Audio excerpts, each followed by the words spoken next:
Olá, seja muito bem-vindo e muito bem-vinda aqui ao Nada Trivial. Estamos aqui mais um sábado que você recebe notificação, o que significa que esse podcast e esse vídeo aqui, esse canal, está começando a ficar parrudo, hein? Você já descobriu se vai para nos patrocinar, de que forma vai fazer isso? Tá na hora de você começar a botar a mão no bolso para fazer isso aqui ficar eterno. Imagine todos os sábados, dopaminas no ar, perturbando você. Quarta temporada, terceiro episódio. Ana Flávia já está a postos aqui para começar. Então, eu vou chamar a vinheta e devolver o domínio da bola para quem de fato sabe como manejá-la. Solta a vinheta.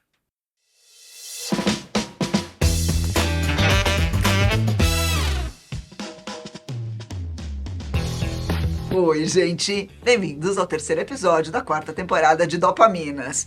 Se você esteve aqui no episódio passado, vocês lembram que o tênis da Carla rendeu, né? Então, a gente vai ter algumas outras coisas aqui, mas deixa eu me apresentar. Meu nome é Ana Flávia Ribeiro, eu sou filósofa, sou professora, trabalho com tecnologia, e dentro do Dopaminas, eu sou aquela que leva a filosofia, a tecnologia, e a Carla, brilhante, neurociência, e tudo mais que ela quiser, porque Carla tira, no final das contas, né? E ela tá fazendo careta aqui pra mim. Aí, ó. Ela tá fazendo careta aqui pra mim. Tá com a blusa verde, né, gente? Pois é, a blusa verde vai combinar com o tênis verde do episódio passado, mas depois eu explico pra vocês. Se vocês não viram, eu aconselho ver. O episódio passado tava meio quente. Eu vou rapidamente passar pelos nossos combinados. Nossos combinados, primeiro, estado de suspensão de crença. No Dopaminas, a gente procura trazer uma visão 360.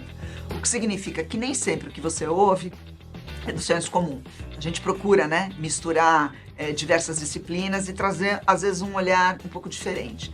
Se isso é útil para você, beleza, guarda, aproveita, incorpora, leva para a vida. Se não, joga fora, mas suspendam a crença, porque senão não dá para a gente debater ângulos e pontos de vista que algumas vezes a gente procura fazer com que sejam inusitados. No nosso segundo combinado, a gente discute Carla e eu e Carla. Não sei como é que vai acontecer hoje, porque o tema... Começando então, Sociedade dos Velhos. Sim, gente, somos uma sociedade de velhos. Bom, gente, então vamos começar. Hoje nós temos dois convidados muito especiais aqui com a gente. Primeiro vai ser Gabriela de Paula. Gabriela de Paula, nossa amiga querida, jornalista, especialista em inovação e tecnologia e também produtora cultural. Gabi tem um arcabouço de comunicação, uma bagagem de conhecimento incrível. Então ela vai hoje dar uma mexida aqui no nosso balaio. Baiano também, né? Baiana, vamos ver o que a Bahia traz para nós. E o Paulo Muniz, que é o nosso terceiro dopamino, que já é figurinha recorrente, carimbada da casa. E a gente vai falar sobre Sociedade dos Velhos. Por que Sociedade dos Velhos? Basicamente porque eu tô ficando velha, a Carla também. A Carla diz que não, mas eu tenho certeza que ela tá ficando velha também. E a gente percebeu que a gente é figurinha abundante no mundo. Ou seja, a juventude é o escasso, a abundância é do velho. E se vocês repararem, isso é uma coisa muito apegada a 2 ou 3 gerações aí que vêm sendo sucessivamente, tendo sua vida prolongada, né? Então a gente tem os baby boomers que agora farão os seus 70 anos, baby boomers, convivendo com a minha geração, a geração da Carla, nós somos os X, os X, né? Aquela geração que é mais ou menos silenciosa ali no final dos anos 70, anos 80, vivendo na sua plenitude, deu frutos em tecnologia, deu frutos sendo IUP, deu frutos em uma série de coisas, trouxe muita desgraça para o mundo também. Depois nós tivemos os millennials e agora a gente tem a geração Z. E todo mundo mais ou menos convivendo. O que a gente percebe? Tem mais velho do que jovem no mundo, ponto, cada vez mais. Em um mundo onde a velhice é abundante e a juventude é escassa, as premissas se modificam. O que eu acho a respeito disso? Eu estava conversando um pouquinho com a Carla, com a Gabi, com o Paulo, que já vão entrar com a gente. Acho interessante uma coisa, Carlinha, pensa aqui comigo. Nós temos um mundo hoje que foi basicamente configurado pelos baby boomers, e que foi basicamente configurado pela geração X, que é a nossa. Gerações que têm em comum algumas coisas, mas eventualmente a gente tem na percepção, de que o mundo precisa evoluir, se é correto ou se não é correto, cada um vai ter o seu olhar, que o valor do indivíduo conta muito, que o indivíduo tem direitos, prioritariamente até antes do que deveres. Indivíduo tem direitos. E a gente vive num mundo onde isso vai ser levado para a velhice. Por outro lado, é uma geração que foi ensinada, ou foi uma geração que desconfigurou o conceito da velhice. Então, no mundo de poucos velhos e muitos jovens, como me parece ser a ordem biológica natural, o escasso, que é o velho, com o arcabouço de conhecimento que ele podia trazer para dentro da sociedade, era valorizado. Se, por um lado, sim, a velhice sempre foi um peso para os que ficam, né? Um peso a ser repartido pela comunidade que fica, ela pagava esse tributo trazendo sabedoria, ancestralidade, para dar uma palavra da moda, mas trazendo a sabedoria para cima da mesa, o conhecimento e seu histórico acumulado. E, com isso, ajudando as novas gerações a desbravarem e guiarem seus novos caminhos.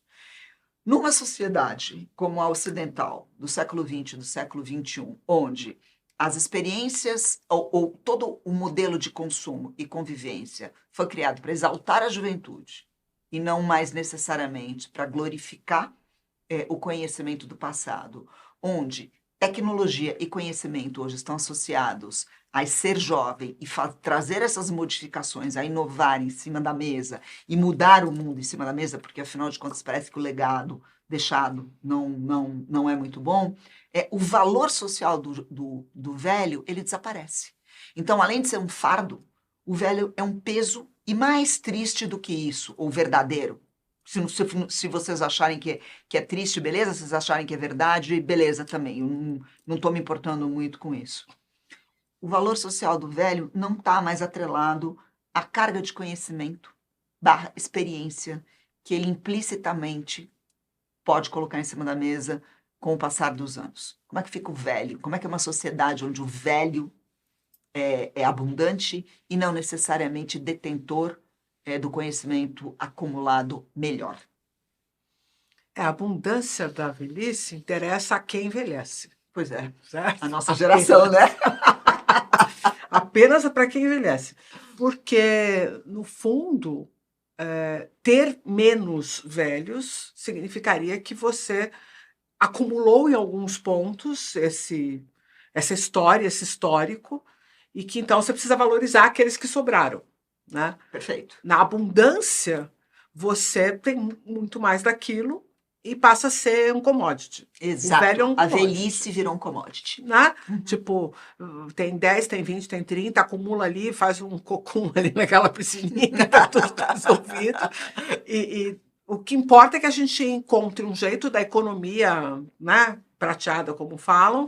A gente está bem nesse lugar, que agora eu estou totalmente Você tá, né, gente? Assim, vocês viram o cabelo da Carla? O que parece para vocês? Dopamina surtindo efeito nas pessoas. Vai. Tá lindo. O fato é que essa economia prateada, ela vai interessar se esse velho, e eu vou usar a palavra velho, não vai ficar com frescura aqui. Velho. Se esse velho conseguir ter recurso para aportar, para comprar o conforto que ele amealhou. Então, e o espaço dele também, Carla? O conforto e o espaço, o lugar de fala dele também tem que ser comprado? Então, esse é o ponto. A sociedade impõe que a pessoa manterá seu poder na sociedade se ela tiver o recurso para comprar este espaço, para comprar os medicamentos, para comprar a saúde, entendeu? Porque tudo vai lá em cima. O reconhecimento social também? Acho que sim, porque o que está acontecendo exatamente comigo neste momento? Eu acho que é legal até contar essa história. Eu estou fechando um dos meus negócios. O Instituto Conectomos vai só funcionar até o final do ano. E me perguntaram... Mas toda a base do conhecimento, todo o conteúdo do Conectomos continua, né? Vai acontecer uma opção de mudanças aí que eu vou contando aos poucos. A gente está migrando para a comunidade, eu estou migrando uma outra parte do negócio. Eu vou aumentar a carga na pós-graduação, de tempo de dedicação nossa e tal. Porque, justamente, o que eu acho que colapsou? Colapsou o custo livre. E eu te digo por quê. Antes, valeria a pena eu pagar por um curso para uma pessoa que sabidamente havia acumulado o conhecimento de uma determinada forma e que tinha a potência de construir um modelo que favorecesse e acelerasse o aprendizado do outro. Perfeito. Por isso que eu comprava um curso, Uhum. certo? Não é porque agora tem a rede social. Não, sempre teve o livro. Uhum. Eu mesma nunca... toda a minha formação em neurociência, óbvio que eu fiz a faculdade, óbvio que eu fiz a pós-graduação, mas a robustez da minha neurociência foi obtida em livros. Uhum. Eu e os livros, Uhum. né? Uhum. Um tempo que nem a internet a gente tinha nenhum acesso que a gente tem hoje. E dava pra ler, né? E Não dava tinha pra nada ler. competindo com a nossa atenção brutalmente. E consumia-se, né? Eu passava uma tarde inteira lendo, por exemplo, Uhum. quando eu estava durante meus preparos de aula, por exemplo, na universidade, né? Uhum. Então, esse acúmulo de conhecimento você entende aquele indivíduo como alguém que tem alguma coisa que mais ninguém tem, Uhum. era o que valorizava que eu sempre disse, o professor sempre vai ser, a profissão de professor é a única que garante que na velhice você vai continuar tendo mérito. Uhum. E eu errei. Uhum. Errei dramaticamente. Por quê? Porque hoje, da forma como a gente usa o espaço das redes sociais para divulgar autoridade... A transmissão do conhecimento. E existe uma métrica no marketing digital. Um dos primeiros pontos do marketing digital é você pegar uma personalidade e atribuir a ela uma autoridade em um tema que vai fazer com que ela consiga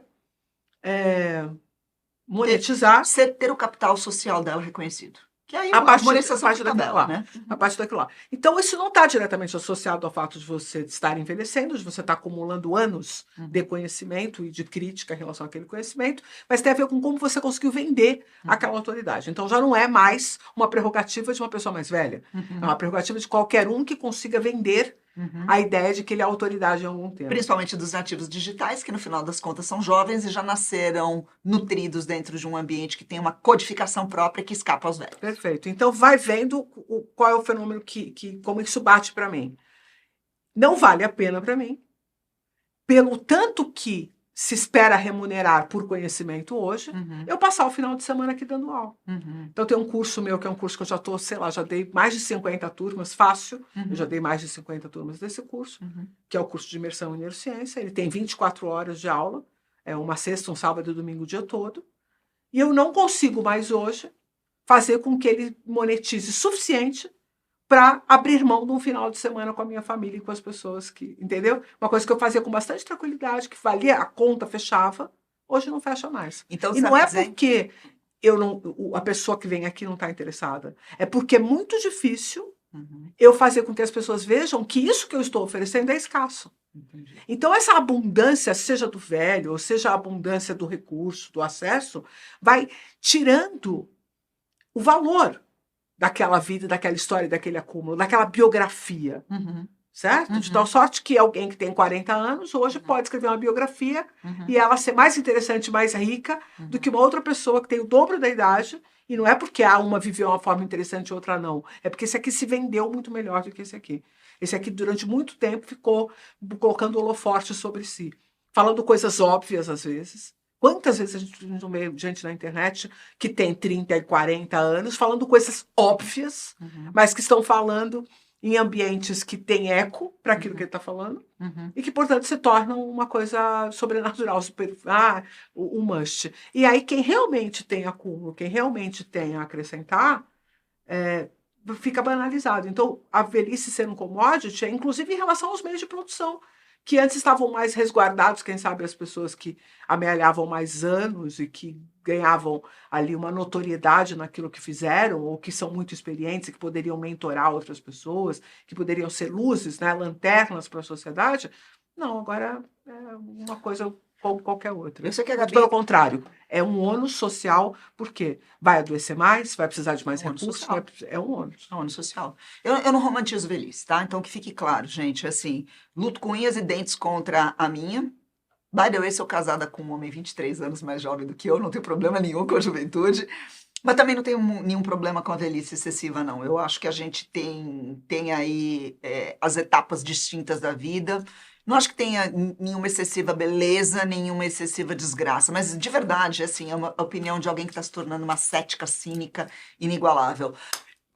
Mas eu sei que uma das nossas convidadas, eu vou pedir licença para o Paulo, porque eu vou começar com ela, nossa linda, divina, maravilhosa Gabriela de Paula. Vem para cá, meu amor, diretamente de Salvador. Gabi, Bom Dia Futuro. Gente, para quem não sabe, Bom Dia Futuro é um programa que Gabi apresentava, maravilhoso, toda sexta-feira de manhã, e rolavam conversas incríveis, incríveis, incríveis. E Gabi, um paradoxo para você em cima da mesa. O futuro da velhice, Gabi, fala para mim. Qual é teu olhar a respeito disso? Beijos, bem-vinda. Beijo. Olha, já que a gente está falando de velhice, eu vou me dar o direito de chamar vocês de meninas. Tudo bem com vocês, meninas? É o jeito Mas, de amortizar, né, a dor da velhice, chamar de meninas. pois é. Mas olha, eu acho que o primeiro ponto aqui, desde a hora que a gente estava discutindo mais cedo, que me surgiu aqui uma pergunta, e eu sou mais perguntadeira do que respondedeira, né? Quando a gente fala, antes de falar um pouco de futuro, é quando a gente começa a ser velho nessa nova configuração.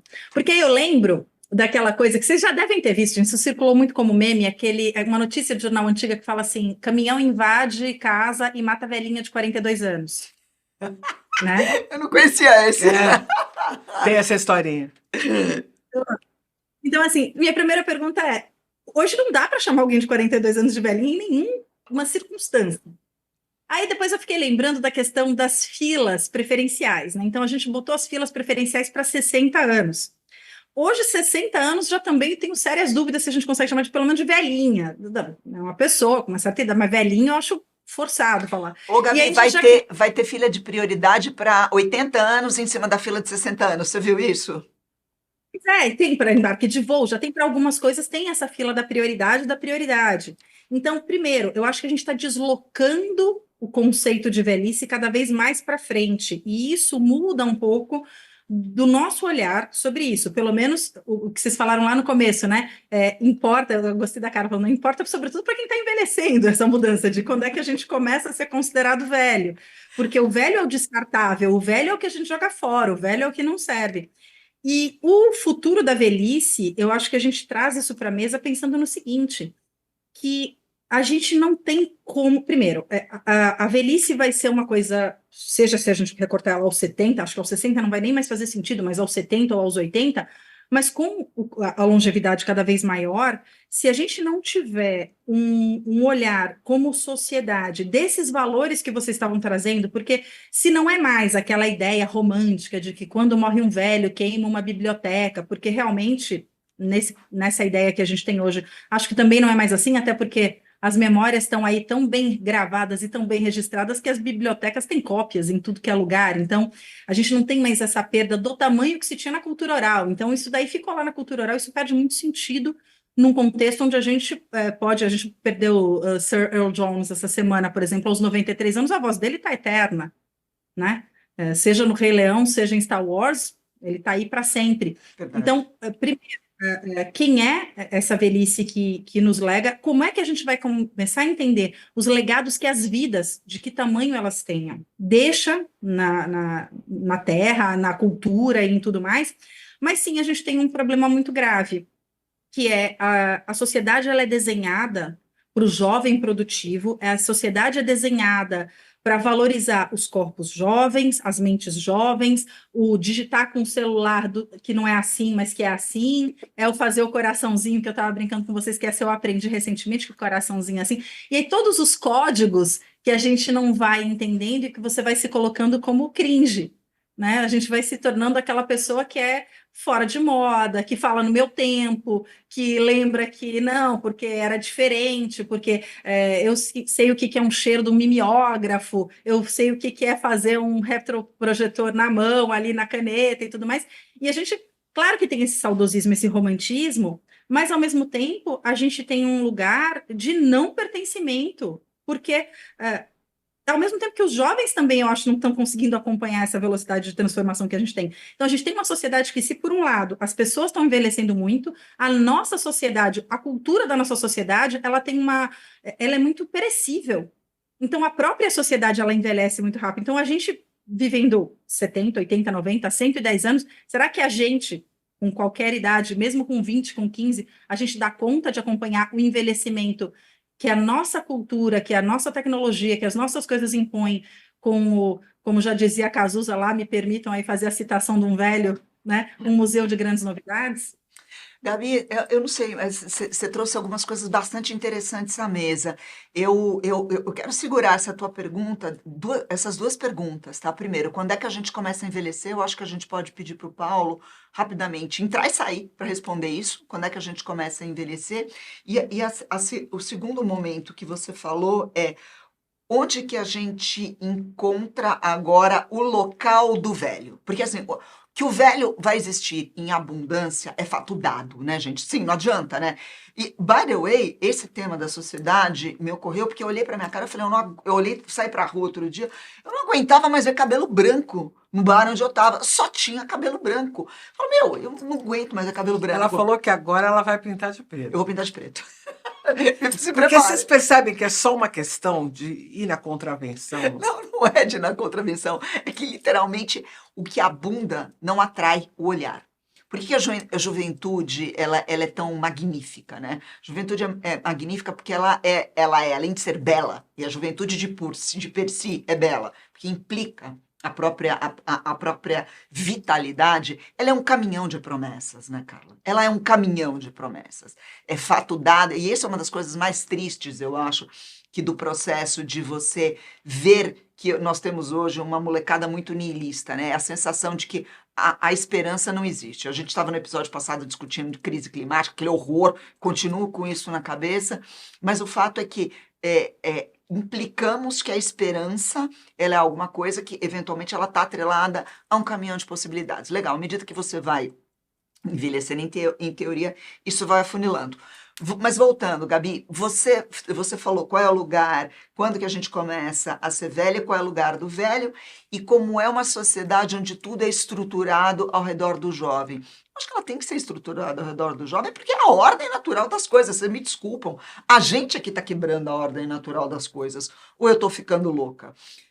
Em matéria de senescência, Gabi, eu vi uma pesquisa falando, inclusive acho que um companheiro seu, Álvaro, que trouxe, Álvaro Machado, ele trouxe uma pesquisa falando que nós temos dois ou três grandes marcadores aparentemente de gaps de envelhecimento, que envelhecimento não é linear. Ele vem em saltos, né? E um aos 40 e outro é aos 60. Acho que é por isso, inclusive, o marcador da terceira idade começar aos 60, ele foi um marcador bom, né? Mantido o padrão normal. 60 realmente você começa, pumba, até o primeiro golpe da velhice. Mas uma sociedade que está estruturada, e como tem que ser, para celebrar a vida, a potencialidade, o caminhar para o futuro, porque tecnologia é isso, né? Olha sempre para frente. O presente não tá bom, vamos olhar para frente, né? Qual é o lugar do velho, Gabi? Eu acho que o velho perdeu aquele lugar de sábio, de referência familiar, referência, a Carla trouxe aí muito bem essa questão do velho acadêmico, né? Que era o professor, o professor titular, aquele professor, o catedrático, né, da cadeira, aquela coisa assim. Esse lugar está cada vez mais escasso. Não sei, eu acho que o velho ele está se colocando quase como um peso mesmo. E ele está sentindo, mas ao mesmo tempo, quando a gente olha umas famílias onde a gente tem, sobretudo, do millennial para a geração Z, com uma dificuldade enorme de construir sua independência financeira e tal, o velho, inclusive, virou velho arrimo de família. Virou. Então, virou, mas ele virou velho arrimo de família por quê? Porque nós também não queremos largar o osso, né, Gabi? Eu falo nós porque eu já estou entrando deles aí. Nós não queremos largar o osso. Ninguém quer morrer mais cedo. Ninguém quer não ser saudável, ninguém não quer ser belo, ninguém não quer ganhar bem. E assim, pouca farinha, meu pirão primeiro. Então, assim, geracionalmente, inclusive tem um cara que se chama professor Scott Galloway. Essa é uma das, você conhece ele, né, Gabi? Essa é uma das maiores bandeiras dele. Ele fala literalmente isso. Nós, velhos, estamos sequestrando o futuro dos nossos filhos e dos nossos descendentes. E esse movimento de ocupar esse espaço indevido, além do tempo devido, está tirando a oportunidade de quem vem. Está te ocupando isso. Eu vou ter que ficar com essa culpa aí. Vai. Eu vou ficar com o cabelo branco, dor de joelho vai. E a culpa de subtrair o recurso. De subtrair o recurso. E assim, Gabi, fica um minuto aqui que já vou te chamar de volta. Eu só quero ver com o Paulo se ele consegue definir senescência aqui pra gente, a velhice quando começa. Pela percepção dele, a gente já era. Não sei se você O sabe. Paulo é o único novinho daqui, né? É um elogio, tá? Eu acho que a velhice começa pelo olhar de quem julga, porque pra galera que tá mais nova do que eu, já sou um coroa, pra vocês terem uma noção de como que as coisas estão em termos culturais. Gente, Mas vamos lá. o Paulo não tem 30 anos, só pra vocês saberem. Mas vai, Paulo, vai. Mas a geração Z tá bem cruel, mas vamos lá. Olha, eu acho que tem dois pontos aqui. Um ponto que a Gabriela colocou que eu acho fantástico é quando começa o envelhecimento. E aqui a gente tem uma questão da utilidade, que é qual é o tipo de utilidade que nós oferecemos para a sociedade, mas também existe o descolamento desse indivíduo que está envelhecendo da cosmovisão geracional. Então, eu acho que a gente precisa entender como que essas coisas elas estão correlacionadas, mas elas não são causais. Se eu me colocar como exemplo, eu acho que eu começo a ter um deslocamento cultural em relação às pessoas mais jovens da geração Z, que eles me colocam já num lugar de, você está começando a ficar meio cringe. Por quê? Porque eu não pego mais as tendências, aquilo que é pop, e não consigo mais acompanhar em tempo real o que essas coisas significam. E muito disso está relacionado a um comportamento crônico das redes. Essa geração Z, ela tem um comportamento muito crônico. Ela está conectada o tempo inteiro, ela consome e ela produz o tempo inteiro ali. Mas se a gente for pegar para os dito cujos, né, esses velhos que a gente chama de 60 a mais. Eu acho que existe sim essa questão do peso, mas mais do que isso, o problema ele é o propulsor da solução. Por quê? Porque se a gente pega o aspecto socioeconômico, o aspecto da construção, de como que o design social ele precisa se estruturar para tornar harmônico a sustentabilidade econômica de produção e de distribuição, não tem como fugir do uso da tecnologia para aumentar a vitalidade e a longevidade. A gente não fala só da longevidade per si, porque a gente pode viver muito e viver arregaçado. Então, não é isso que a gente almeja. A gente almeja viver muito e viver bem. Isso é uma forma. Eu queria só fazer só uma consideração para aqueles que ainda têm essa esperança. Tá. Não rola. Não rola o quê? Você não vai viver muito e bem. Tem que escolher uma Pois é. das Mas o joelho vai existem... doer. Não vai ter jeito. Não, mas assim, O paradigma isso para nossa de geração, talvez para a geração do Paulo, ele consiga viver bem. Não, mas é uma questão, inclusive... Mas, Paulo, deixa eu só falar uma coisa em relação a esse viver Tá. bem, porque eu acho que tem um ponto que a gente não consegue resolver. O fato de uma pessoa ter acesso à longevidade ou ao bem-estar não significa que isso será fácil e que não vai roubar dela um monte de tempo da vida dela para ela cuidar da própria vida e da longevidade. Eu tenho um negócio a respeito disso, mas Eu deixa o discordo. Paulo terminar, eu volto. Quando o Paulo terminar, Paulo, comprime, porque eu quero chamar a Gabi de volta, Tá. porque nós vamos ficar sempre alternando entre vocês dois Tá. aqui hoje. Eu discordo porque a gente está falando sobre o olhar sobre o custo do cuidado com o paradigma tecnológico que nós temos hoje. Mas nas próximas décadas, com as convergências tecnológicas que estão mudando a taxa de transformação do mundo, como a gente está vendo, da maneira que a gente está vendo, a gente espera encontrar terapias, medicamentos que sejam eles isoladamente ou combinados, consigam oferecer o retardo do envelhecimento e até mesmo a reversão, pelo menos a reversão parcial, porque não há mais como a gente conseguir estruturar a sociedade como ela foi tradicionalmente desenhada, tendo essa inversão da pirâmide etária, da pirâmide demográfica, da maneira como ela está sendo instituída a nível global. Então, ou a gente resolve isso tecnologicamente, ou a gente vai ter uma sobrecarga do custo do Estado para o cuidado, para o bem-estar dos idosos, em detrimento da capacidade de produção dos jovens. E isso é algo que envolve tanto um olhar cultural de como que a gente constrói o que significa ser velho, o velho do futuro, não o velho de hoje, porque o velho de hoje é extremamente estigmatizado ainda, mas o que é o velho do futuro nessa compreensão nova da convergência tecnológica para a longevidade e vitalidade da vida. Isso é uma coisa que a gente ainda não viu, mas esperamos ver e logo, porque eu não vejo uma saída estrutural que não envolva a tecnologia em termos de novos desenhos do Estado. Boa, volta, Gabi. Gabi, você tá aí, coração? Eu sei que essa questão de novos desenhos societários é um dos terrenos de especialidade dessa mulher. E basicamente, Gabi, o que o Paulo está falando é que é o seguinte: nosso modelo, e aí Gabi e Carla, só fazendo uma síntese pelo que eu entendi do que o Paulo falou. Basicamente, a gente não tem muito remédio. O que a gente vai ter que fazer? A gente vai ter que encontrar uma maneira de rejuvenescer por uma questão econômico-financeira, né, para que esses elementos continuem constituídos como elementos produtivos. Porque só você ter o reforço do caixa e da manutenção da velharada em cima das costas dos jovens vai ser um consumidor, um exauridor de recursos. Ué, mas a inteligência artificial não vai roubar os empregos das pessoas? Né? Então, nós temos um problema aí. Aí eu sei que a Gabi tem 2 ou 3 pitacos para falar sobre isso, mas tem mais uma coisa para perguntar para vocês. Esse processo de impedir a substituição geracional, tá, no modelo pelo qual a gente se estruturou, ele é um modelo que tende a ser benéfico ou apodrecer e contaminar as bases da sociedade? Eu tenho um olhar meio duro em relação a isso, porque eu acho que quando Gabi, agora é para você, o que você acha disso? Quando e se for permitido que muito recurso seja utilizado na extensão e na manutenção de uma qualidade qualquer de vida para quem já está vivo, você vai fomentar mais ainda a drenagem do caixa necessário para que as próximas gerações se constituam. Se eu sou rica, tenho 10 milhões hoje, 15 milhões, 20 milhões, 100 milhões dentro da minha conta bancária e sei que vou morrer daqui a 15, 20 anos, eu vou fazer um determinado esforço para fazer o quê? Garantir que o meu legado, o legado para os meus descendentes, seja o melhor possível. Agora, se eu tiver 10, 20, 50 milhões, 100 milhões na minha conta e tiver isso de esperança que gastando 80 desses milhões eu vou viver mais 30 anos bem, o que você acha que as pessoas vão escolher? Gabi, eu estou errada?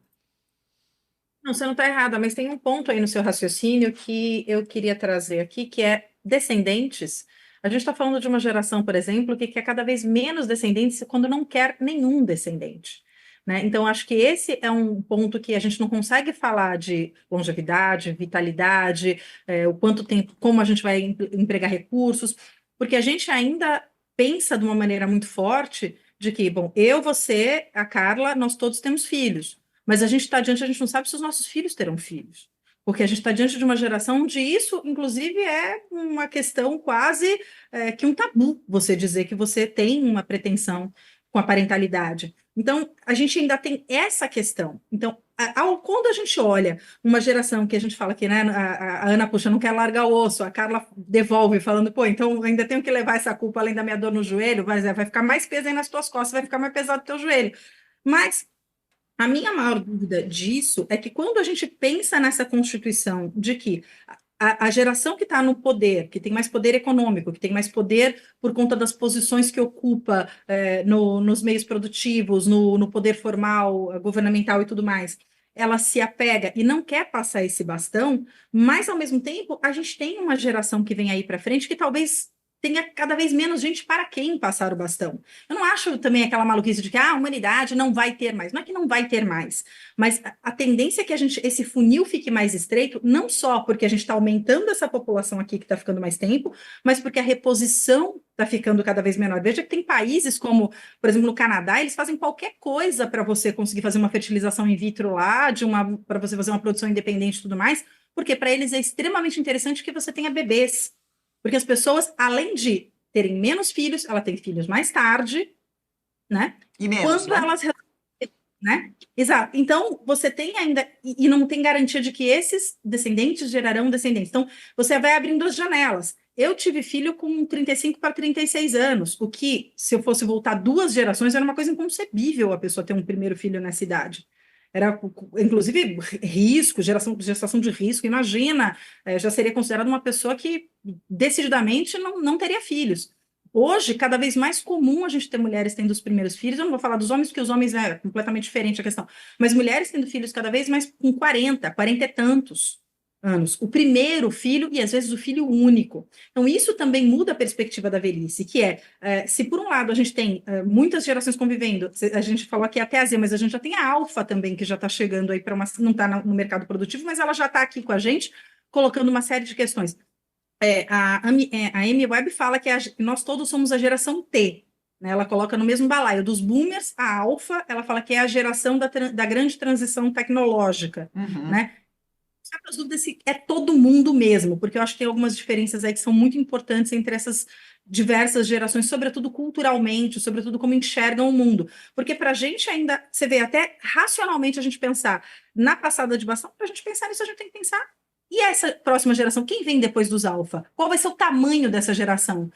Nossas avós tinham tranquilamente 6, 7, 10 filhos e era uma coisa muito natural. Hoje, qualquer pessoa que fale que tem 3, 4 filhos, a gente põe a mão na cabeça e fala, você é doido, né?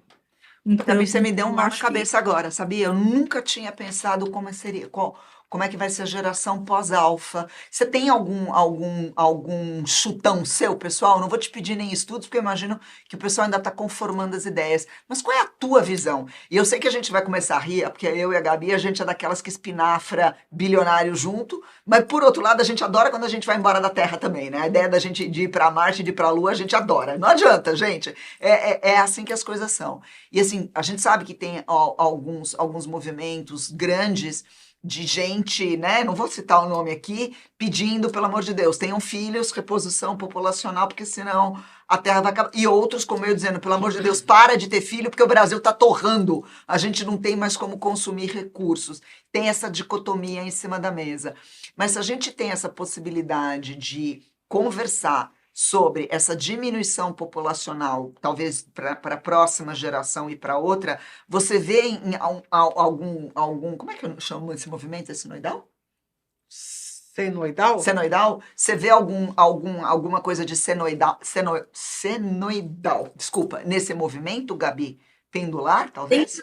Em estudo demográfico, talvez o Paulo até tenha mais dados do que eu, assim, eu vou falar de cabeça, então posso não estar dando dado preciso, mas que daqui a questão de algumas décadas, não muitas, a gente já vai parar o crescimento da população, ele freia e ele começa a reverter, porque mesmo a longevidade, ela tem um limite, até por conta dessa questão da vitalidade que vocês trouxeram. Beleza, a gente pode ter pessoas tranquilamente chegando aos 120 anos, mas primeiro, que 120 anos? Depois eu quero vou até botar uma pulguinha aqui, só para você deixar aí anotado, que eu ouvi de uma pessoa falando que a avó dele, aos 90 anos, as pessoas chegaram e falaram assim, vó, que incrível, você viveu 90 anos, que incrível, deve ser muito feliz. E ela falando, é horrível, o meu mundo não existe mais, eu não tenho mais amigos, eu não conheço mais ninguém, os códigos que eu entendi, ela não usou essa expressão, mas enfim, né, o mundo, as coisas que eu conhecia não existem mais.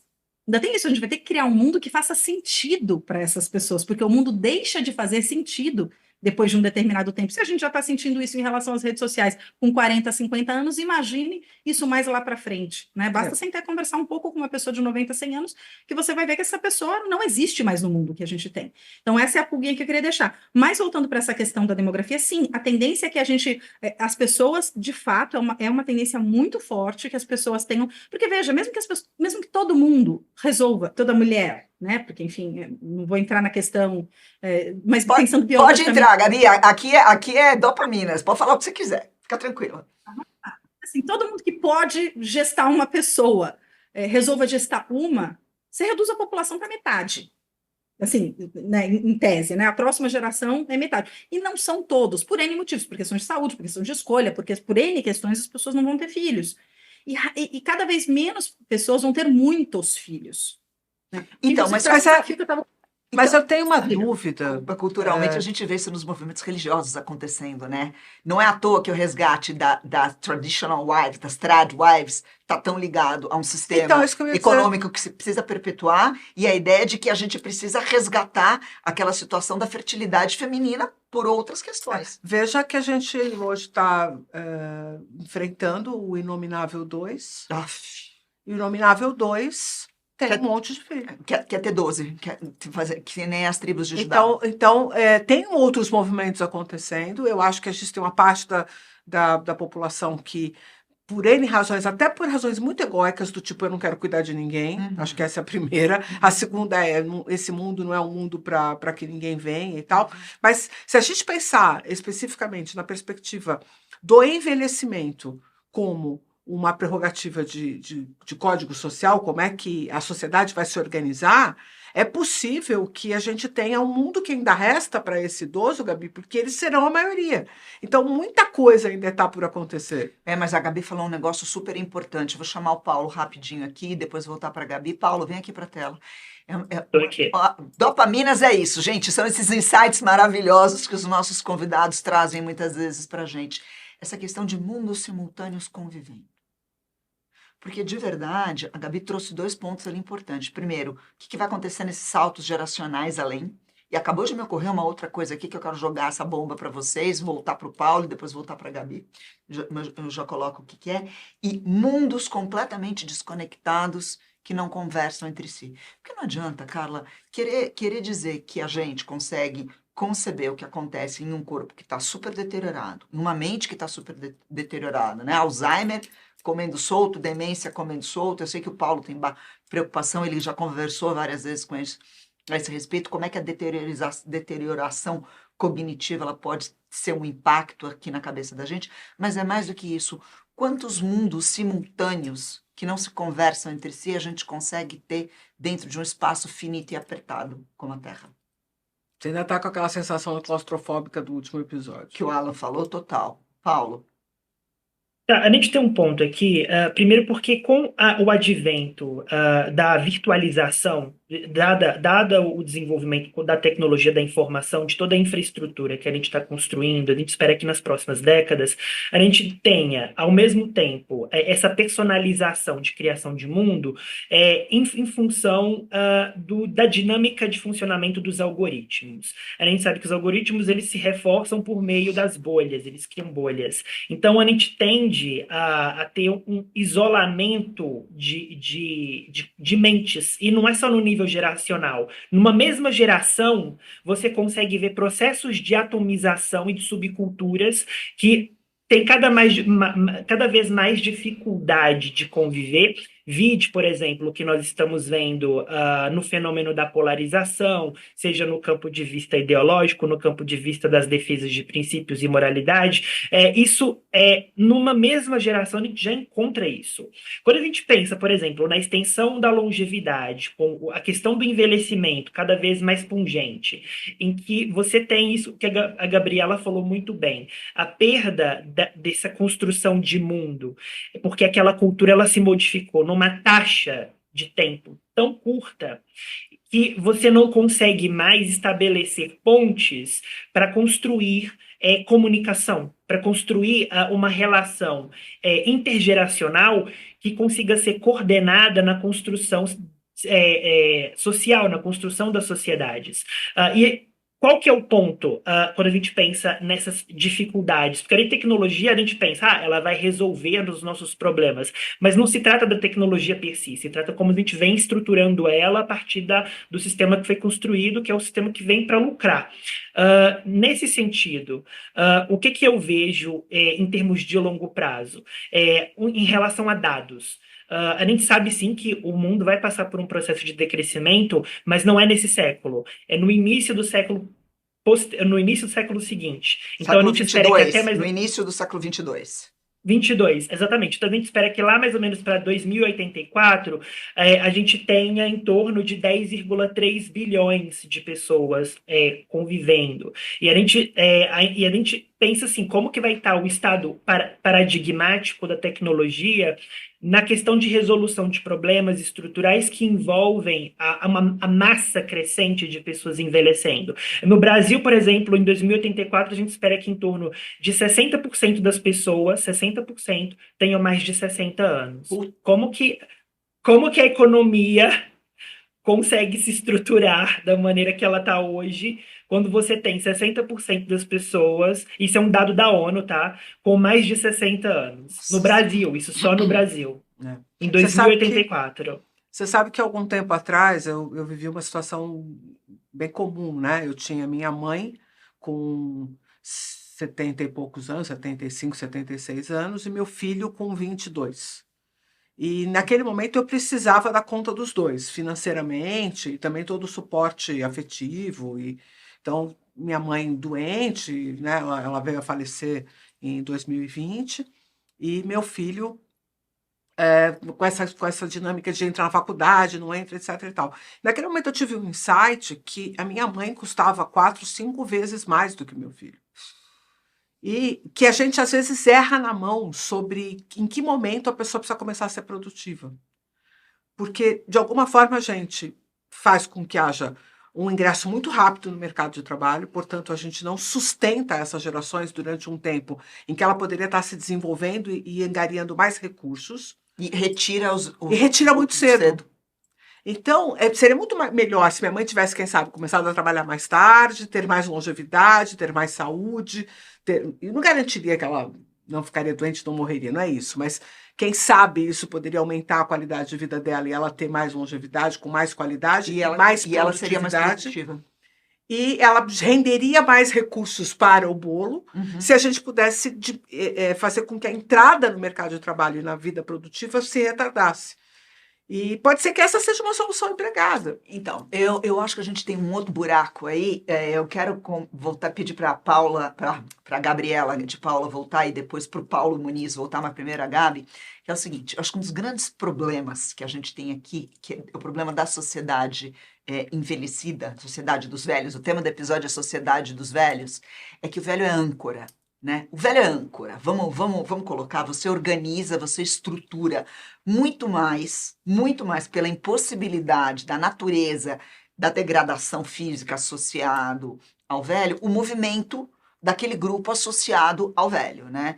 Era só olhar o que acontecia naturalmente, o velho não conseguia mais acompanhar, se você pedia para ele, no Japão, você pedia para ele subir da montanha, você jogar para o resto da galera continuar. Os mapuches, por exemplo, também tinham... Eu não vou pular. Falar isso para a sociedade japonesa. Os mapuches, por exemplo, todos aqueles, ao ser um povo ultranômade, montado em lombo de cavalo o tempo todo e se deslocar em grandes extensões, nem os muito doentes, nem os muito jovens, nem os que eram fardo, muito velhos, eram tolerados a partir de um determinado ponto. Você literalmente eliminava as pessoas dali. Mas, em contrapartida, você tinha o quê? A tribo, o clã, o conjunto, a comunidade, sempre perseguindo conjuntamente uma meta. Certa ou errada, fosse qual fosse, você estava em deslocamento. E o sonho, a fantasia, o desejo, ele é uma mola propulsora poderosa, né, cara? Hoje a gente não tem mais deslocamentos profundos, então a gente é ultrasedentário. E ultrasedentário em todos os aspectos, né? A gente é ultrasedentário no nosso dia a dia. O máximo de deslocamento é pegar o ônibus e o metrô e o carro de um ponto A até o uma motinho também vale, né? Para os mais corajosos, uma bicicleta, mas sempre num raio, num perímetro muito curto. Caminhar, como você fez, fazer 1 ou 2 romarias, longas distâncias, é uma coisa que você faz uma vez na sua vida, quiçá 2. A gente não se desloca mais, o velho não é nutrido por aquelas mudanças ambientais versus as experiências que ele tinha para aportar, que podiam ser significativas, e não se constituem sonhos geracionais conjuntos. Então a gente está substituindo um sonho qualquer geracional conjunto por um sonho dividido, sendo rachado entre várias gerações. Nesse ponto, eu sei que vocês não gostam dele, mas, bicho... Cara, você lá, que a gente não gosta de falar seu nome, porque você é meio esquisitão, leva nós para Marte. Porque, quem sabe, um sonho geracional de deslocamento conjunto, intergeracional, possa construir. Você está praticamente naquela série 3%. Não sei, eu não vi essa série. Nossa, você precisava ver. Só 3% da população vai ter acesso a um lugar... Mas eu não estou falando que é só 3%. Eu não estou falando isso. Eu não estou falando do problema do número de 3%. Estou falando do sonho coletivo. Então tá. Que movimenta, que faz as pessoas irem numa dada direção, que mobiliza a vida no sentido de que eu tenho que chegar naquele lugar. Porque num sonho conjunto, cada um tem o seu espaço. E é isso que eu acho que a gente está perdendo. Mas não importa. Nenhum sonho dá certo, por isso que é sonho, né? A Gabi, volta aqui. O importante é ter esse sonho. Você acha que a gente gente perdeu a capacidade de construir um sonho coletivo multigeracional? Você acha que velho sonha coletivamente? Sonha, sabe para quem? Pro legado dele. Mas não sonha na vida dele, na convivência dele com os outros velhinhos? Não. Tipo, você acha que eu não sonho esse momento com você aqui? Deus me livre. Você tá querendo que eu saia, que eu vá embora correndo para você poder ir embora pro seu jantar, que eu sei. Vai, Gabi. Vai lá.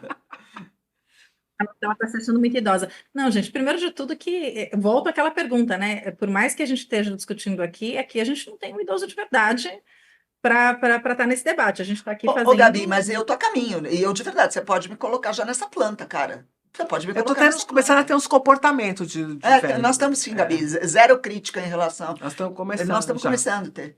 Lamentavelmente, mas é a pura verdade. Uns mais que outros, né? Uns sempre mais que outros. Mas vai lá, Gabi. Quando bate mais forte. Da vivacidade, tudo isso, por mais que dói um negócio aqui, a gente sente que essa transformação acontece, não dá para colocar num balaio do que a gente está falando aqui de crise para o sistema de saúde e essas coisas todas, a gente está falando ainda de um outro grupo, apesar da velhinha de 42 anos lá da notícia, né? Mas talvez esse sonho coletivo, eu não saberia lhe responder, Ana, mas assim, talvez esse sonho coletivo venha de salvar o mundo da crise climática, por exemplo, já que a gente, né, vocês estavam debatendo. Pois é, mas isso salvar o mundo da crise climática implica em que os mais velhos façam aquilo que a minha geração é uma geração extremamente mimada, né? A gente inventou um monte de coisa boa, mas a gente terminou perdão, não pode falar aqui palavrão, com o que tem no mundo, né? Porque 90% das acelerações que estão aí foram devidas a invenções que a nossa geração aqui botou de pé, Gabi. A gente está deixando um legado horroroso. Eu não sei se as pessoas estão geracionalmente ali entre seus 40, 60 anos, estão psicologicamente prontas para abdicarem daquilo que elas entendem do que é uma vida boa. Mas isso também vem da questão, primeiro, a gente tem aquela questão da ambidestria, que a gente fala muito em organizações, né, Ana? Uhum. Que é a gente entender que tem que manter a receita presente, a funcionalidade, a importância, a relevância presente, e você também tem que ter uma plantação aí de relevância futura. Essas duas coisas funcionam quando você consegue olhar para frente. E talvez o grande problema desse velho que você traz, por que ele olha para frente, por que ele sonha coletivamente, é se o velho achar que ele acabou, ele não olha para frente. E ele pode sentir que ele acabou, porque a vida como indivíduo dele acabou, ou como a relevância dele, como legado para a sociedade acabou. E isso é muito sensível quando você tem, aí eu volto para a questão mesmo de filhos e de tudo mais, porque se você tem seus filhos e seus netos no planeta, instintivamente você tem uma sensação de que você precisa deixar aquilo para os teus, para as pessoas que são relevantes para você, então você se preocupa muito mais. Quem tem seja por egoísmo, seja por acreditar em alguma coisa que o mundo está perdido, ou qualquer coisa desse gênero, acha que de mim acabou, pode ser um velho de 20 anos, nesse sentido, de que não está olhando para frente. Porque eu acho que você envelhece a partir do momento, você se torna um velho a partir do momento que você acha que não tem mais futuro. Enquanto você acha que tem futuro, você está com uma vitalidade, mesmo que mental, mesmo que o corpo esteja ali vivendo um monte de dificuldades, uma série de pressões para o sistema de saúde, a gente tem uma necessidade de continuar construindo, de continuar tendo esperança de que em algum momento vai dar certo, talvez não para mim, mas para os próximos. Aí, a gente falou aqui, pincelou essa questão de saúde, de sistema de saúde, de ter uma grana guardada para você ter uma estrutura para suportar a sua velhice ou para suportar os seus que vivam, fazer seus herdeiros serem herdeiros ou qualquer coisa desse gênero. Mas aí estava me ocorrendo aqui o seguinte, né? É uma questão social também que a gente está debatendo aqui numa posição de pelo menos classe média. Porque para muita gente aqui, uma coisa é você ser o velho da lancha, outra coisa é você ser o velho sem lanche. Né? Que horror! Que horror! Como ela consegue esses trocadilhos? Maravilhoso! Que horror! É bom, é ruim, mas é bom mas ruim. Continua, Gabi. Para a grande massa das pessoas, elas estão ali desesperadas porque não conseguem um remédio de pressão, estão tentando conseguir na farmácia popular um remédio de pressão, estão com uma série de problemas porque o envelhecimento, ele é o principal, não sou de saúde aqui, mas me permito aqui a licença para vocês dois que são, mas assim, o envelhecimento, ele é fator de agravamento de praticamente todos os quadros relevantes de saúde que a gente tem. Se você pegar de câncer, a artrite, a Alzheimer e tal. O envelhecimento potencializa qualquer problema de saúde, praticamente. Desse ponto de vista, se você tem uma estrutura que você consiga manter o mínimo de dignidade para se cuidar, a gente está falando de uma parte da população que a gente está falando o quê? 3%, 4%? Olha os 3% da Carla aparecendo aí. Entendeu? Do lado da série. Porque para a imensa massa da população, essa discussão que a gente está tendo aqui talvez não faça nem sentido. Porque a gente está falando de gente que não tem sequer como comprar o remédio e o jantar.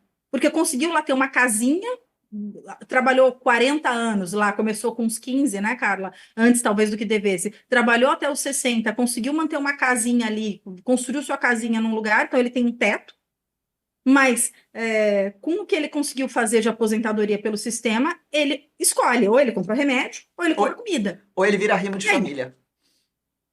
E ainda, às vezes, faz as três coisas ao mesmo tempo. Eu acho que tem um ponto aqui que, assim, óbvio, a gente está falando de desigualdades, né? E elas são latentes e graves, especialmente no envelhecimento, porque, como você disse, agravam seus problemas de saúde, mas também agravam seus problemas sociais, porque cada vez mais eu vou precisar de mais recurso para transporte, já não é qualquer pessoa de mais idade que consegue se favorecer no transporte público, ela precisa começar precisar de acesso a um motorista, que remédio, comida, então, coisa... Tudo vai ficar muito mais caro. Foi aquilo que eu estava falando sobre a minha mãe. Minha mãe ficou muito cara, né, no final da vida dela. Até porque, de fato, ela era uma pessoa que tinha hábitos, né? Ela foi uma profissional de muito sucesso e tal. Então, ela tinha hábitos, ela foi ficando cara para tudo aquilo que ela precisava para se manter. E eu acho que esse é um ponto que eu acho que eu quis falar em relação ao que o Paulo falou, e quem sabe não tenha ficado claro o meu ponto de vista. Mas, às vezes, é tão custoso o ato de permanecer velho que esse ônus pode fazer com que não vale a pena a longevidade. Só que a gente fica se agarrando à possibilidade da vida desesperadamente por ter esse apego louco à nossa individualidade, ao tal do legado, para fazer valer a vida que viveu. Vamos se jogar do alto da montanha. Esse é o ponto. Não, mas aí que entra, eu acho que entra os limites do direito. Que eu acho que, inclusive, esse pular da montanha aí, né, Paulo, só terminando aqui para deixar a Ana conectada com o episódio passado, o tal do pular da montanha é o ecossuicídio, né? Então, por aí. Vai, Paulo, desculpa. Então, mas assim, quanto direito de vida a gente tem? Esse é o ponto. Exatamente. Assim, a gente tá vendo muito a discussão do direito à eutanásia crescendo no mundo inteiro, principalmente lá no norte global, a gente fala da questão da Europa, mas isso está começando a se difundir também para o sul global. Mas existe um plano de fundo um pouco mórbido nessa ideia. Porque quando a gente pega, por exemplo, os recortes sociais, socioeconômicos, o Gabriel acabou de falar que a velhice ela não é igual para todo mundo. Você tem velhices múltiplas. E isso vai depender do quanto que você ganha, do quanto que você juntou a vida inteira para construir a sua aposentadoria, etc.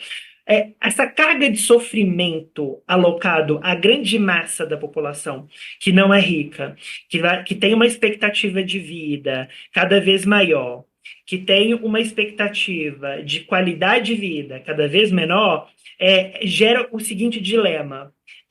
O direito de morrer para essas pessoas não vira um dever de morrer quando ela não quer mais sofrer, eu não aguento mais, me matem, pelo amor de Deus, porque é como se o Estado estivesse abrindo mão, olha, eu não consigo resolver mais esse problema, você está envelhecendo, o mundo está envelhecendo, então assim, vou te dar uma solução, vai lá e se mata, porque eu não sei como resolver isso estruturalmente. Eu já pensei, não, vamos transformar a eutanásia em uma máquina de eliminação de ônus desnecessário. Eu acho que não, Paulo, porque enquanto tiver a menor possibilidade dos corpos estarem sendo usados como fonte e ferramenta de lucro, o corpo humano, o espírito humano, o ser humano é o principal motor de geração de lucros e benefícios. Mas eu vou te dar um exemplo. Eu vou te dar um exemplo. No Canadá hoje, eu acho isso no Canadá hoje isso está acontecendo. Não, no Canadá hoje isso está acontecendo. A gente sabe, por exemplo, que grupos de pessoas com doenças terminais, elas estão escolhendo morrer. Mas os recortes pelos quais essas doenças ocorrem, os riscos de acometimento por uma determinada doença, está relacionado com o acesso ao tipo tipo de dieta que você tem. Está relacionado com o acesso ao tipo de Paulo, mas se a de gente for salário olhar, que se a você gente tem. for olhar todas essas variáveis, meu amor, é assim, sim, sabe qual que você vai chegar à conclusão? Tá Hum. sustagem INAM para todo mundo e no final das contas a gente vai ter e não é assim. Você não vai eliminar uma série de outros fatores. E de verdade, eu vi esse negócio do Canadá, não me pareceu um recorte sério, não me pareceu que haja nenhum estímulo oficial do governo a que grupos mais desfavorecidos façam A, B ou C ou D. Não me parece isso, tá? Não, mas não é estímulo, Ana. É Não me parece a isso. própria possibilidade de você É, dar a escolha para quem está em um estado de sofrimento. Isso já induz essas pessoas a escolherem isso porque elas não veem outra opção a não até ser a porque morte. a percepção de Porque sofrimento é relativa, gente. sim, você me desculpa, Paulo, minha mãe tem 85 anos, ela tá semicega, Tá. perneta, não sei o que, não sei o que, não sei o que, e ela olha pra minha cara e fala, eu vou viver até os 100 anos. Eu falo, socorro, não, não faz isso comigo. O que eu quero dizer é que assim, não, né, Mas é um não me exemplo parece. anedótico, Ana. Não, mas o que me Total. parece é que, o que me parece é que isso que você coloca como uma tendência cravada, etc, etc, tá longe de ser uma Agora, tendência pessoal, cravada, tá, Paulo? Até porque quanto mais desfavorecido em certos aspectos você se encontra perante uma determinada situação, você tem duas alternativas possíveis. Ou te aflora uma vontade de viver imensa, ou te aflora uma vontade de morrer. E isso, eu acho que é muito individual. gente, É e muito. essa situação que está latente na Itália e na Espanha? Qual a Que situação? você já tem cidades inteiras que só tem pessoas velhas vivendo. Mas hoje eu estava vendo que na Coreia você tem uma profissão que é uma profissão extremamente séria e sendo estudada. Pessoas que recolhem e limpam apartamentos de velhos e velhas que morrem sozinhos. Então você tem. Opa! Assim, e Não, eu fiz essa cara de tipo, caraca, é uma mão de obra. essa E é a assim, real. eu acho que a gente. Assim, eu moro num prédio, Carla, Paulo e Gabi, que de verdade eu devo ser uma eu e a menina e a criança que mora no andar de cima e o Luan, acho que somos as 3 pessoas mais jovens do prédio. No último ano morreram 5 velhinhos, tá? Faixa etária entre 85 e 92 anos de idade, todos em diferentes graus de deterioração cognitiva. Mas a deterioração cognitiva era um pilar comum a todos eles. Paulo, é uma geração que foi extremamente nutrida, extremamente bem alimentada, teve as oportunidades A, B ou C. Agora soma isso que você falou, que o Gabi falou, que o Paulo falou, nós vamos ser um monte de velhos sem filho Sim. e sem recurso nem para morrer direito, Paulo. Quem é que vai limpar o apartamento se você não tiver filho, Paulo? Olha, a gente está apostando na automação, né, do trabalho. Mas vai rolar? Esse é Não o sei. ponto. Eu acho que a gente precisa, de verdade, a gente precisa de um novo sonho intergeracional. Carla e Paulo e Gabi. Salvar o planeta podia ser uma boa. Acho que a Gabi tem razão. Mas assim, qualquer um que seja, mas eu acho que vocês não pegaram aí o modelo do que eu estou falando, porque os laços de solidariedade, os laços de entendimento que os diferentes layers geracionais têm, direitos, obrigações, deveres e um sonho compartilhado que implica inclusive certos sacrifícios e renúncias de quem está em uma outra situação, a gente perdeu. Mas Então, a quando gente fala perdeu dos. independentemente da idade, né, Ana? Não, mas assim, eu acho que geracionalmente o diálogo desapareceu, está esgarçado. A gente fala muito do esgarçamento do tecido social. Eu acho que um ponto que a gente nunca abordou é quanto esse esgarçamento desse tecido social, dessa causa comum conjunta, que seja a sobrevivência daquele grupo, etc., etc., desapareceu da nossa sociedade. A gente não tem mais uma coisa que é uma batalha comum em relação a um fim comum. Hoje a gente está batalhando uns contra os outros nos diversos layers da sociedade. Por isso que eu falo que a sociedade dos velhos, para mim, hoje é um problema. Porque ela não é uma sociedade que fomenta solidariedade, ela não fomenta empatia, ela fomenta irritação. Quantas e quantas vezes a gente não vê, gente, vamos falar a verdade, quantas e quantas vezes o povo não está na fila do supermercado, está na fila do açougue, está na fila do banco, sei lá quem vai para banco ainda, mas tem gente que vai ainda, e você começa a ver que passa velho, passa velho, passa velho, passa velho, passa velho, passa velho, passa velho, passa velho, você vira e fala, caralho, Quando você fizer 60, você vai na fila do velho? Não vou, cara. Ah, mas não vou mesmo.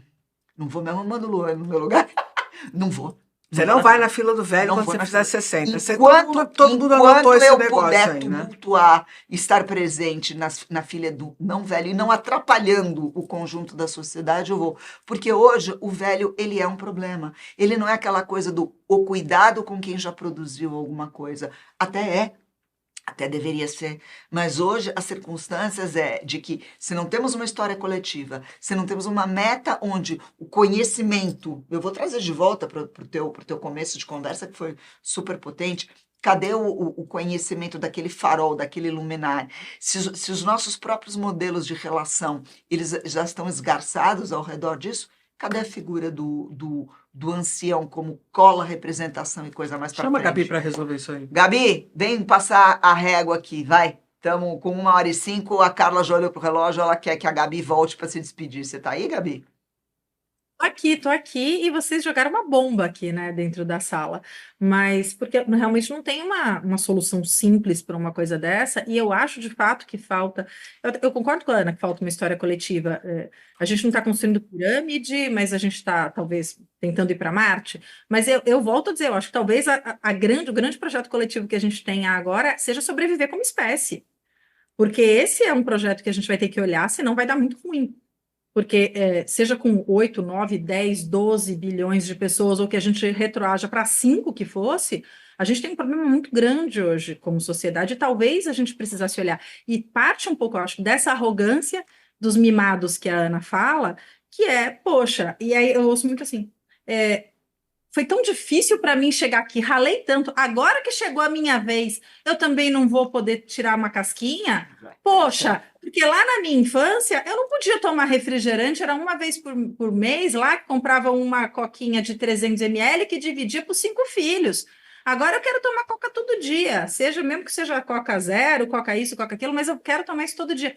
Então, a coisa do consumo, por exemplo, que eu acho que é um grande nó das gerações, especialmente aí para quem tem 40 a mais, vem muito desse lugar de, primeiro, eu acho que a gente não pode deixar de olhar que existe um fascínio da gente pela tecnologia, que talvez os mais jovens não sejam tão contaminados, porque como eles já nasceram com o smartphone, eles nasceram com essas coisas todas, para eles isso não é tão Jetsons quanto é para a gente. Então, quando a gente vê um negócio desse, e por mais que a gente tenha uma maior dificuldade para usar em alguns aspectos do que eles, apesar de que a geração Z não sabe usar um computador, isso aí é um problema para a gente usar num outro dopaminas aqui, né? Como os mais novos realmente desaprenderam a usar e vai ter que ter cursinho de informática aí para os meninos jovens de novo, né?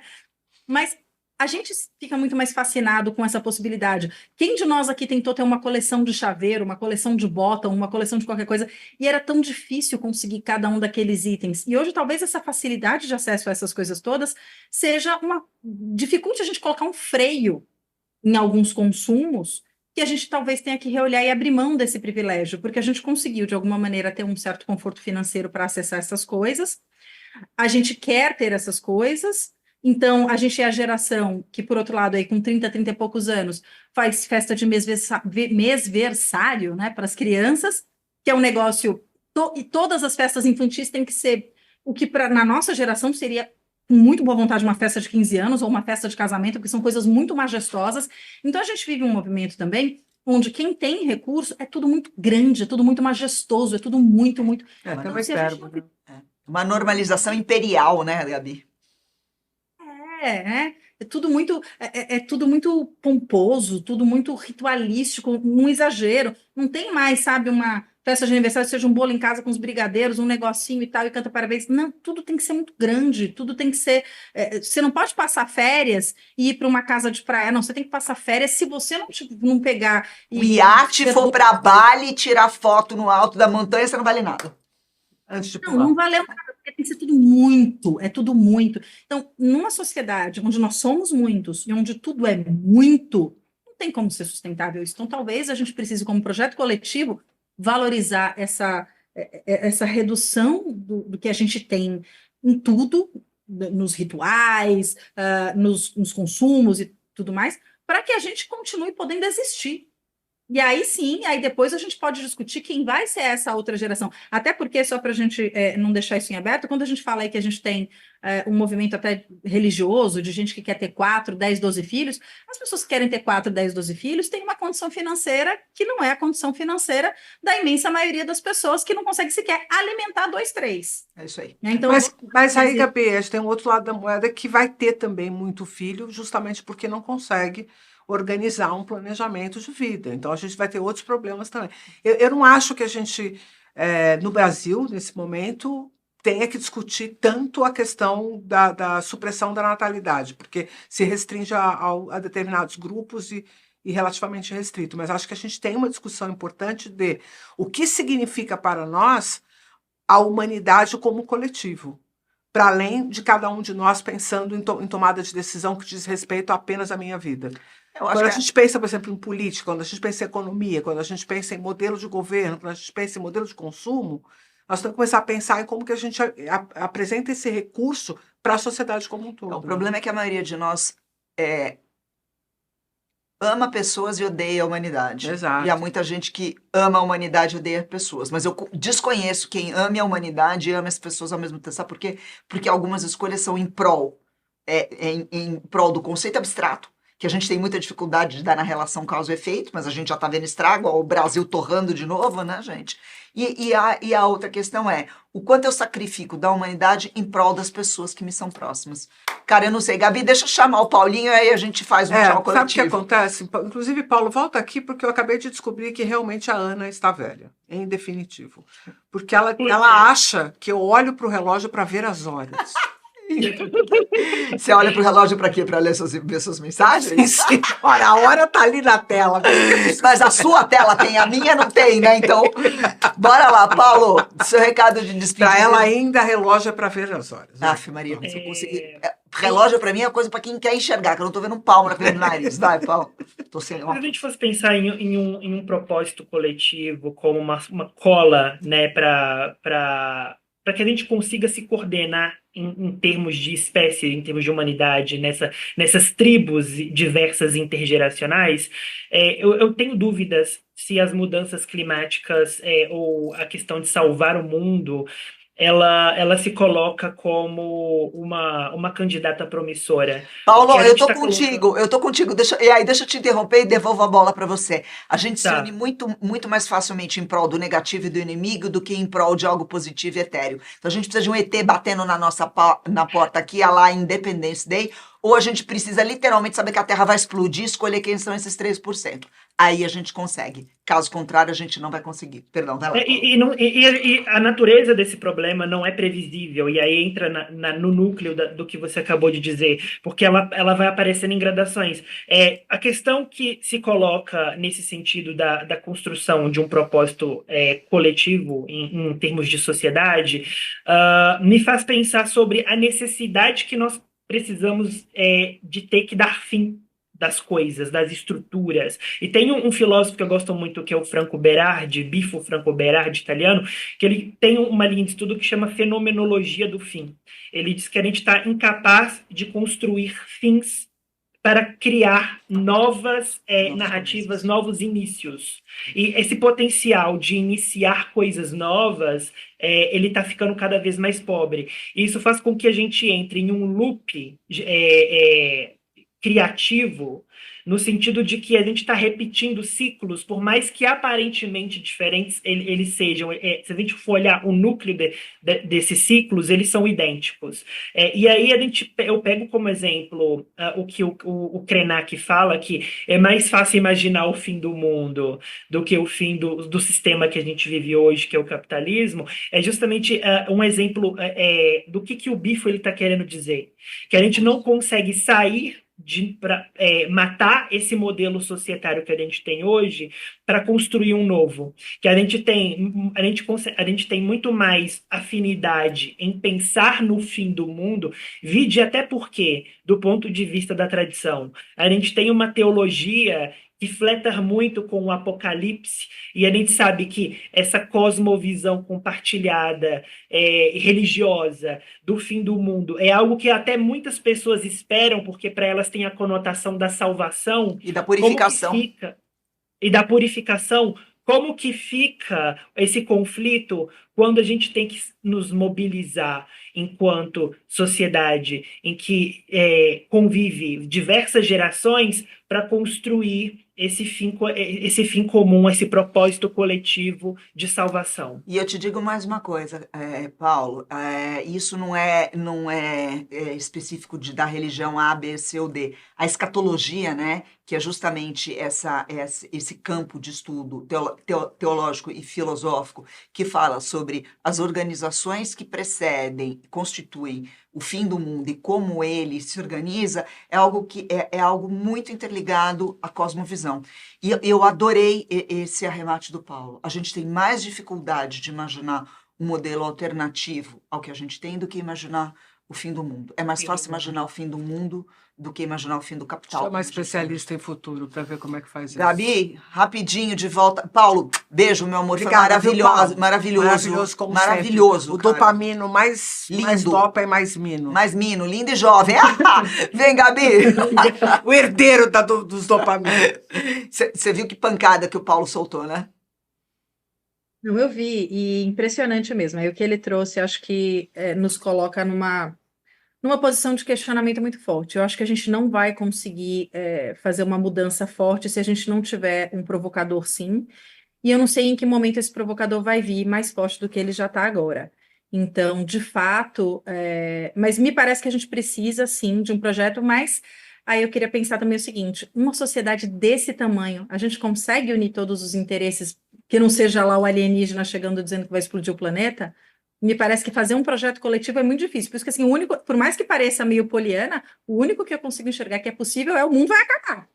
Então, e aí, vamos fazer o quê? Mas talvez entre aí a provocação que o Paulo fez, e aí realmente dói imaginar que talvez a gente escolha que a sociedade dos velhos seja porque seja a última sociedade, os nossos velhos, os nossos... Ou seja, porque nosso modelo de pensamento entrou no outono da vida, né? O velho, ele não é só o inverno, o velho é o outono também, né? E o outono ele pode ser glorioso, e o outono ele pode ser melancólico. Se é para cair, vamos cair atirando, né? Vamos cair atirando. É a sua cara. Bora lá, então. Gabi, meu amor. Gabi, uma delícia receber você aqui. Obrigada. Volte mais vezes. Vai ter mais dopaminas especial para você. Segura aí o tranco que a gente já vai conversar em bastidor. Beijo. Como é? Não, meu é coração assim. Não, não é assim. Para com isso. Beijo, querida. Beijo. Pessoal, cair atirando. Vamos cair atirando, que é o seguinte. Curte, compartilha esse negócio aqui com todo mundo. Não esquece de que Dopaminas, para continuar tendo muitos episódios ainda e muitas temporadas, precisa, obviamente, de patrocínio. A gente está passando o chapéu em relação a isso. A Ana Flávia, inclusive, disse que não continua se não tiver quem compre roupas novas para ela e um sapato diferente desse que eu estou usando nesse momento, meu tênis verde. Nike, pelo amor de Deus, o tênis verde. O tênis verde não, Nike. E aí eu queria agradecer super esse time que ajuda a gente a colocar o Dopaminas no ar, seja no Spotify, seja aqui no canal Nada Trivial, e convidar vocês a acompanhar Dopaminas para sempre, porque nós seremos velhas eternas. Um beijo, pessoal. Até a próxima. Eu vou cair atirando. Essa é louca mesmo.